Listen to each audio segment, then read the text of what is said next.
বন্ধুরা এখানে দেখতে পাচ্ছ আমার ফেসবুক প্রোফাইলে কত সুন্দর স্টাইলিশ টেক্সট দিয়ে আমি বায়োটা লিখেছি। দেখো এখানে লেখা রয়েছে কন্টেন্ট ক্রিয়েটার স্টাইলিশ ফন্ট দিয়ে, এবং নিচে লেখা রয়েছে যে ঘুমিয়ে যেটা দেখো সেটা স্বপ্ন নয়, স্বপ্ন সেটা যেটা ঘুমোতে দেয় না। তো অ্যাকচুয়ালি কীভাবে বায়ো সেট করতে হয় এবং ফাইনালি আবার কিভাবে এই স্টাইলিশ ফন্ট অ্যাড করতে হয় সেটা তোমাদেরকে দেখে দেবো এই ভিডিওতে। তো সর্বপ্রথম তুমি তোমার ফেসবুক অ্যাপটিকে লেটেস্ট ভার্সনে আপডেট করবে। আপডেট করার পরে সরাসরি তোমার প্রোফাইল পিকচারে ক্লিক করে দিবে। ক্লিক করার পরে নিচে সি ড্যাশবোর্ড রয়েছে, তার পাশে 3 ডট রয়েছে, এখানে ক্লিক করবে। ক্লিক করার পরে এখানে দেখো এডিট অপশন রয়েছে, সর্বপ্রথম এখানে ক্লিক করবে। তো ক্লিক করার পরে কিছুটা নিচে যাবে, নিচে গেলে একটা অপশন দেখতে পাবে বায়ো নামে, এবং তার পাশে দেখো অ্যাড অপশন রয়েছে, তো এখানে ক্লিক করবে। তো ক্লিক করলে দেখো এখানে এই যে বক্সটা রয়েছে, এই বক্সে কিন্তু তুমি তোমার বায়োটা অ্যাড করতে পারবে। তো দেখো এখানে আমি লিখে রেখেছি, জাস্ট পেস্ট করে দিলাম। তো এখন দেখো এখানে 101টা তুমি লেটার অ্যাড করতে পারবে, এর থেকে কিন্তু বেশি করতে পারবে না। ইচ্ছা করলে তুমি যত খুশি লিখতে পারবে না, এই 101টার মধ্যে কিন্তু তোমাকে লিখতে হবে।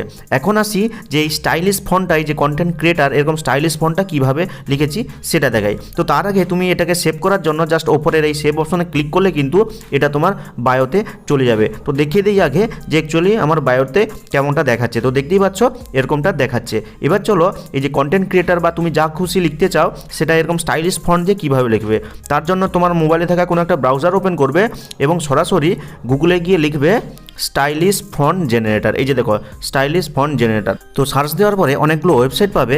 দেখো নিচে একটা ওয়েবসাইট রয়েছে স্টাইলিশ টেক্সট মেকার নামে। তো এই ওয়েবসাইটটিতে ক্লিক করবে। ক্লিক করে তুমি যে এন্টার টেক্সট হেয়ার বক্সটা দেখতে পাচ্ছ, এখানে তুমি যেটা লিখতে চাইছো সেটা লিখে দিবে। তো আমি এখানে কন্টেন্ট ক্রিয়েটার এটা লিখে দিচ্ছি। তো দেখো অটোমেটিকভাবে কিন্তু নিচের দিকে অনেকগুলো টেক্সট জেনারেট হয়ে গেছে। দেখো কন্টেন্ট ক্রিয়েটার। তো তোমার যেটা পছন্দ সেটা কিন্তু কপি করতে পারো। তো আমি এখান থেকে এই যে টেক্সটটা রয়েছে এই ফন্টটা, এই স্টাইলিশ ফন্টটাই কপি করেছিলাম এবং কপি করে ফাইনালি আমার ফেসবুক প্রোফাইলে অ্যাড করেছি। তো দেখতেই পাচ্ছ এরকম করে তোমরাও কিন্তু তোমাদের ফেসবুক প্রোফাইলের বায়োতে স্টাইলিশ ফন্ট দিয়ে তোমাদের ফেসবুক প্রোফাইলটিকে সাজিয়ে ফেলতে পারো। তো ভিডিওটা দেখে হেল্পফুল মনে হলে লাইক করে চ্যানেলটিকে সাবস্ক্রাইব করবে, কমেন্ট করে জানিয়ে দেবে কেমন হয়েছে আজকের এই ভিডিওটা। তো দেখা হচ্ছে পরবর্তী কোনো এই ধরনের হেল্পফুল ভিডিওর সাথে।